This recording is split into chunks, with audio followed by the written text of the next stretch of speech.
अगर आपको जदयू से इतना ही प्रेम तो उसका मोह त्यागी। मोकामा का स्वाभाविक हक भारतीय जनता पार्टी का है।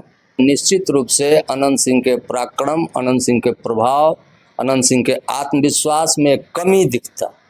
आपके लिए लोग वोट मांगेगा तो कैसे मांगेगा?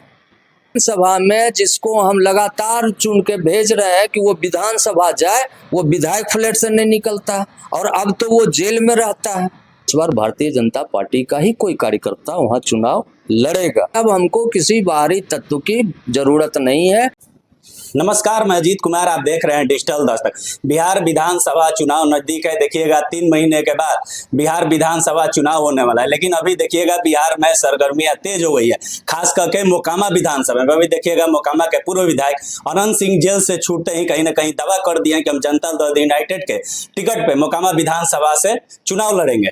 तो अभी ये भी चर्चाएं हो रही कि क्या एनडीए गठबंधन में टिकट का बंटवारा हो गया है कि अनंत सिंह मोकामा विधानसभा से चुनाव लड़ेंगे। इसी क्रम में हमारे साथ बात करने के लिए भाजपा के पूर्व प्रदेश किसान मोर्चा के उपाध्यक्ष मनोज मोदियार जी हैं। आइए इनसे बात करते हैं। आप भाजपा के नेता हैं, कहीं ना कहीं मोकामा विधानसभा से प्रयास भी कर रहे हैं, तो ये बताया जाए क्या एनडीए गठबंधन में सीट शेयरिंग हो गई है क्या? अभी सीट शेयरिंग के विषय में किसी भी पार्टी में, केवल एनडीए गठबंधन में, महागठबंधन में भी या अन्य दल जो चुनाव लड़ना चाह रहे हैं, कहीं किसी स्तर पर, और इतना पहले होता भी नहीं है, वो व्यवहारिक भी नहीं है कि पहले से ही नाम घोषित हो जाए। और जहां तक भारतीय जनता पार्टी का सरोकार है, आप तो जानते हैं मुख्यमंत्री तय नहीं होता है अंतिम मिनट तक, तो उम्मीदवार कहाँ से तय हो जाए। अभी देखिएगा कि तरह का आकलन करना पड़ता है, क्षेत्र के उस समय का तात्कालिक समीकरण क्या है, चुनाव लड़ने के लिए इच्छुक कार्यकर्ता कितने हैं, उनमें क्या क्षमता है। द बेस्ट फिट जो होता है हर पार्टी उसी को उतारती है और इसका घोषणा अंतिम समय में होता है। ये तो राजनीति का एक रणनीति भी है। अभी से कैसे किसी को बता दिया जाएगा कि आप चुनाव लड़ेंगे। सवाल इसलिए रहा सर, आप भी सुने होंगे, अनंत सिंह जेल से निकलते ही जो मोकामा के पूर्व विधायक हैं, उनका कहना था कि जदयू के टिकट पर इस बार हम चुनाव लड़ेंगे। आप मोकामा विधानसभा से आते हैं, भाजपा के हैं, इसीलिए आपसे चर्चा की जाए। सबसे पहले तो आप यह जान लीजिए कि किसी दल से चुनाव लड़ने के लिए प्राथमिक अनिवार्यता यह होती है कि वो उस दल के प्राथमिक सदस्य हों। टेक्निकली अनंत सिंह की स्थिति ये है कि आज भी वो जदयू राजद के पूर्व विधायक हैं। अगर आप बात करें नीलम देवी की, तो भले विधानसभा में वो एनडीए के पक्ष में वोट किए, लेकिन तकनीकी रूप से आज भी वो राजद के विधायक। अगर आपको जदयू से इतना ही प्रेम तो उसका मोह त्यागी, कहीं एक ही जगह रहिएगा ना। अभी जदयू में नहीं है तो कैसे बोल रहे हैं कि हम जदयू से चुनाव लड़ेंगे? ललन जी से मिले, मुख्यमंत्री महोदय से मिले। ललन बाबू से तो हम भी मिले, मुख्यमंत्री से हम भी मिलते रहते हैं। ये समाचार नहीं बनता, वो मिलते हैं तो समाचार बनता है। और एक बात समझिए, अनंत सिंह का खुद का दावा है कि हम टिकट के लिए कहीं नहीं जाते, और इस बार हम देख रहे हैं कि वो हर दरवाजे पर जा रहे हैं। जिस दरवाजे पर कभी नहीं गए वहां भी जा रहे हैं। तो अगर वो मिलने जुलने के लिए जा रहे हैं तो अलग बात है, लेकिन अगर टिकट के लिए जा रहे हैं तो यह निश्चित रूप से अनंत सिंह के पराक्रम, अनंत सिंह के प्रभाव, अनंत सिंह के आत्मविश्वास में कमी दिखता। और निश्चित रूप से आप मानिए कि कहीं कोई नहीं हुआ। और भारतीय जनता पार्टी का कोई कार्यकर्ता जो संघ की रीति नीति में पला बढ़ा है, मोकामा का स्वाभाविक हक भारतीय जनता पार्टी का है, और इस बार भारतीय जनता पार्टी का ही कोई कार्यकर्ता वहां चुनाव लड़ेगा। लेकिन जो हमको संगठन में सिखाया गया है कि दल से बड़ा देश होता है जी, और हम मोकामा वालों के लिए तो मोकामा ही देश है ना। तो पिछली बार भी देखिएगा कि भाजपा से ही ललन सिंह वहां से चुनाव लड़े थे मोकामा से। ललन सिंह उपचुनाव में लड़े थे। उपचुनाव का परिस्थिति कुछ और होता है। बिहार में 3 जगह उपचुनाव हो रहा है, तो उस समय तात्कालिक जो परिस्थिति थी उसमें चूंकि कार्यकर्ताओं की 27 साल से हम चुनाव लड़े नहीं थे, तो तात्कालिक रूप से तुरंत में हमको चाहिए था एक उम्मीदवार, और ललन सिंह का ये रिकॉर्ड था कि अनंत सिंह से वो लगातार लड़ते आए थे। तो पार्टी में हम लोग इसका विरोध किए थे, खूब विरोध किए थे कि बाहर के लोग को मत लाइए। आप भारतीय जनता पार्टी का जो पुराना कार्यकर्ता है, जिसकी विश्वसनीयता है, जिसको देख के लोग को लगता है कि ये भाजपा का कार्यकर्ता है, वैसे लोग को लड़ाइए। उस समय हमारी बात सुनी नहीं गई। बाद में पार्टी को ये रियलाइज हुआ कि नहीं, अपना ही कोई कार्यकर्ता को लड़ाते तो वो ज़्यादा बेहतर होता, जो कि उस समय नहीं हो पाया। नहीं, हमेशा बाहरी का चर्चा होता है और देखिएगा कि 2005 से ही मोकामा में अनंत सिंह चुनाव लड़ रहे हैं, 3 बार जदयू के टिकट पे चुनाव लड़े। अरे देखना हमको क्या है, हम तो उसके पार्ट एंड पार्सल रहे हैं। अनंत सिंह को किन परिस्थिति में, जब तक मनोज मोल्दियार हरी झंडी नहीं दिखाया तब तक ये विचारणीय विषय था। लेकिन जो हमारे विरोधी लोग थे, उन्होंने अनंत सिंह का विरोध करने के लिए अलोकतांत्रिक तरीका अपनाया, उनका कार्यक्रम होने से रोक दिया, और नीतीश कुमार को भी वहाँ काला झंडा दिखाया गया, नीतीश कुमार का ऑफिस खुलने में बाधा पैदा किया गया। तो कुल मिला के, और अनंत सिंह का तब तक एक राजद के खिलाफ लड़ने का एक छवि बन गया था, क्योंकि आपको याद होगा लालू प्रसाद यादव की पुलिस ने उन पर गोली भी चलवाया था, उनको जान से मारने का कोशिश किया था। तो वो लड़ना उसमें हमको राजद से था, और अनंत सिंह एक प्रमुख किरदार के रूप में उभरे थे, इसलिए वो तात्कालिक जरूरत थी हमारी। लेकिन उसका परिणाम क्या हुआ इतने दिनों में?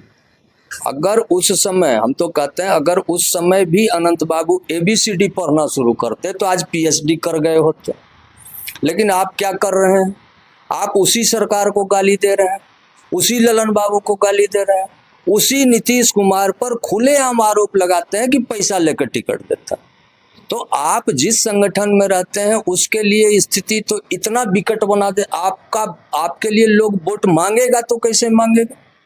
आप बताइए ना। इस बार क्या जदयू से टिकट मिल जाती है? अगर मिल जाती है तो चुनाव लड़ते हैं तो आप लोग वहाँ सपोर्ट कीजिएगा उनका? अगर मगर वाला बात तो नहीं होता ना। हमने अभी क्या बोला उसको आप समझे नहीं। दल से बड़ा देश होता है। हम चुनाव लड़ेंगे, हम 2000 में चुनाव लड़े थे तो विषय मोकामा था।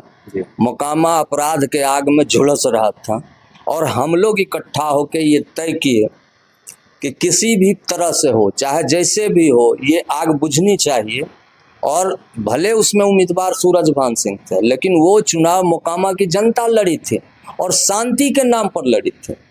और वो एक रिकॉर्ड है, 1,02,000 मत आया था, वो रिपीट नहीं हुआ। तो उसका कारण क्या है? राजनीति के विद्यार्थी हो या दल चलाने वाले नेता हो या सामाजिक कार्यकर्ता, उनको इस सोचना चाहिए कि मोकामा का प्रकृति क्या है, मोकामा की प्रवृत्ति क्या है। अरे हम एक शांत जगह है, जिसको इस तरह से क्या कहते हैं, राजनीति का जो विद्रूप चेहरा होता है, जो विकृति है, वो मोकामा को डसे हुए। मोकामा तो दर्द से बिलख रहा है। कोई बताए ना हमको कि आज भी क्यों नहीं टाल की बात होती। मोकामा 14 लेयर पानी पर है। ये सेंट्रल ग्राउंड वाटर बोर्ड का रिपोर्ट है कि मोकामा में 14 लेयर पानी है, और दुनिया का सबसे मीठा पानी, सबसे बढ़िया पानी। पानी का लेयर टाल में जाइएगा तो आपको 40 मीटर, अगर 40 फीट में पानी मिलेगा, मिनरल वाटर से बढ़िया पानी। और देश के अंदर अगर जल शक्ति मंत्रालय, तो वो मोकामा के इस संभावना को एक्सप्लोर क्यों नहीं कर पाते? कहाँ कमी है? हमारे साथ पूरे दुनिया का, केवल बिहार का नहीं, पूरे देश दुनिया के मोकामा का एक नाम मुकाम भी है। क्यों पड़ा मुकाम है? जब दक्षिण भारत से नदियां आती है गंगा में मिलने के लिए, तो मोकामा में ठहरती है, और 1.5-2 महीना ठहरती है। और दुनिया भर का इन्वेस्टर, उसका एक स्वाभाविक मुकाम कहाँ था? बिहार के अंदर अगर कहीं बात करें तो मोकामा। ये बाजोरिया जो कलकत्ता का एक व्यापारी थे, मोकामा में आके ये बैगन बनाने का, जो बाद में भारत बैगन इंजीनियरिंग कंपनी हुआ, वो यूनिट लगाते हैं। ऑस्ट्रेलिया का थॉमस जे बाटा, मोकामा में आके टेंडरी लगाते हैं। विजय माल्या केरल से आके मोकामा में अपना ये मैकडोवेल का यूनिट लगाते हैं। नहीं तो एक बड़ी सवाल होती है, अभी हाल में हम मोकामा गए हुए थे, वो जो आप चर्चा की है कि ये सभी जितनी कंपनियां मोकामा में खुली थी अभी बंद हो गई है, इसके लिए आप दोषी किनको मानते हैं? देखिए, दोषी किनको मानते हैं ये हम नहीं बताएंगे, और दोषी बताने लगेंगे तो मेरा है कि इंटरव्यू कि क्यों और कैसे करके मोकामा का एक एक कल कारखाना क्यों बंद हुआ।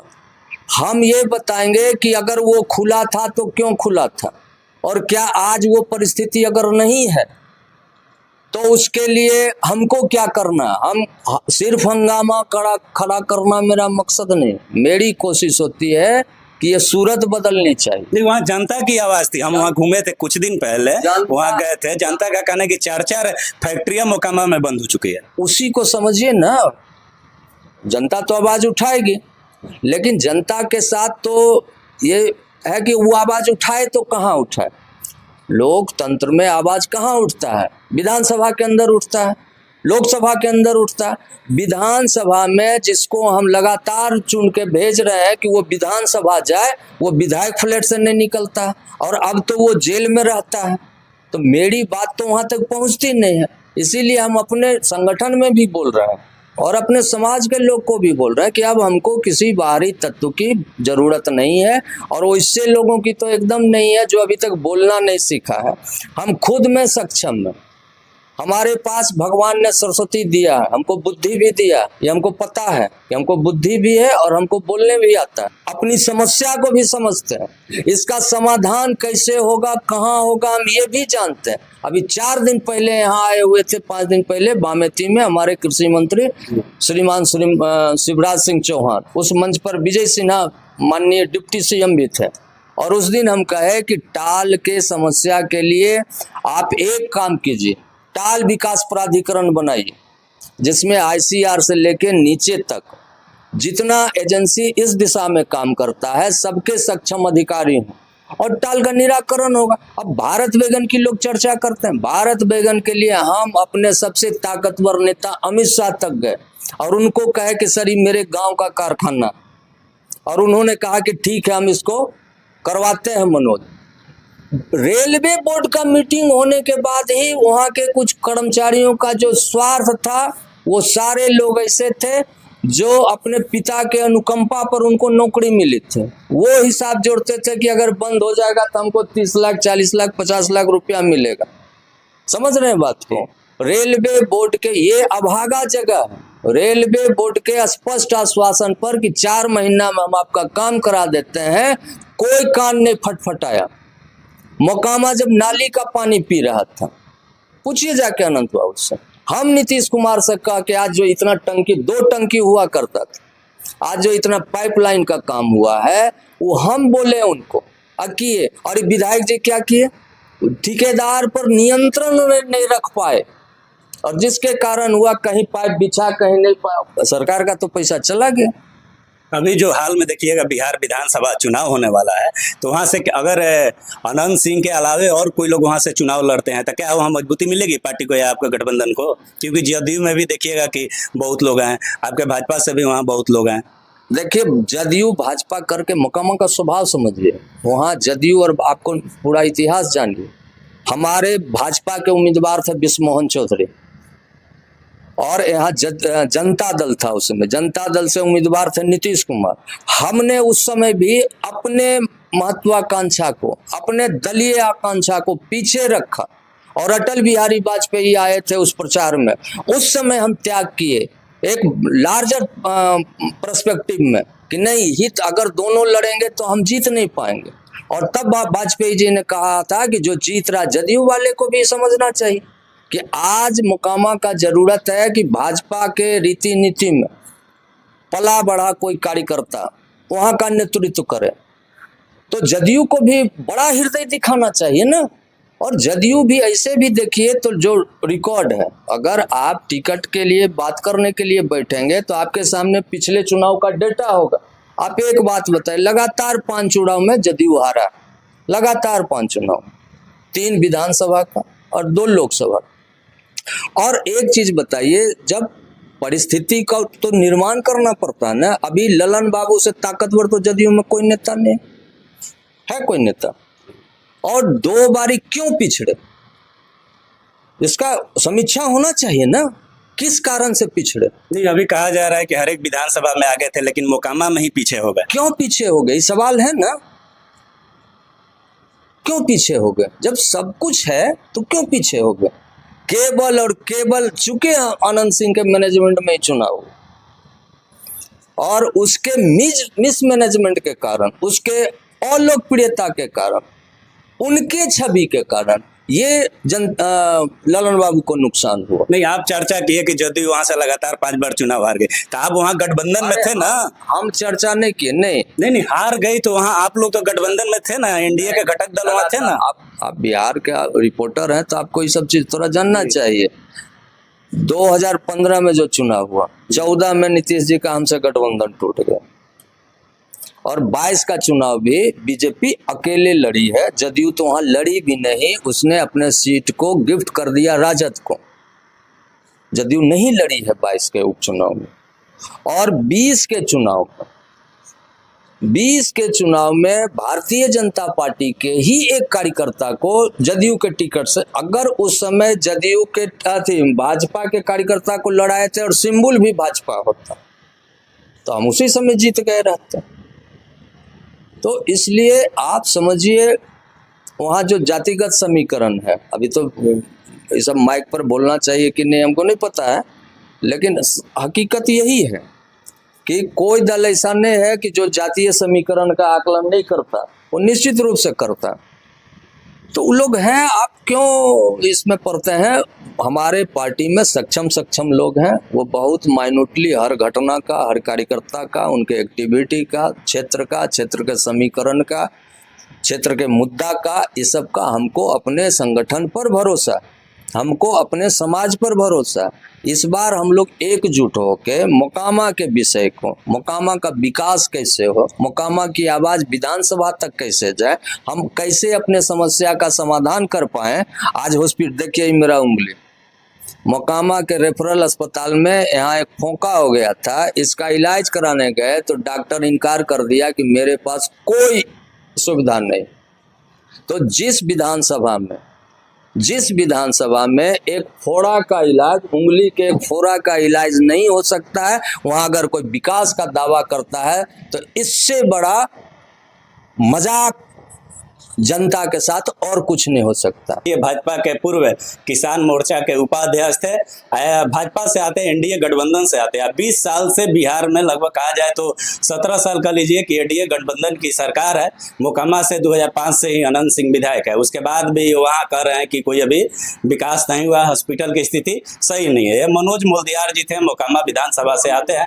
यह पूरी बात को सुने, ये बात कैसी लगी, आप अपनी प्रतिक्रिया कमेंट बॉक्स में दें। धन्यवाद।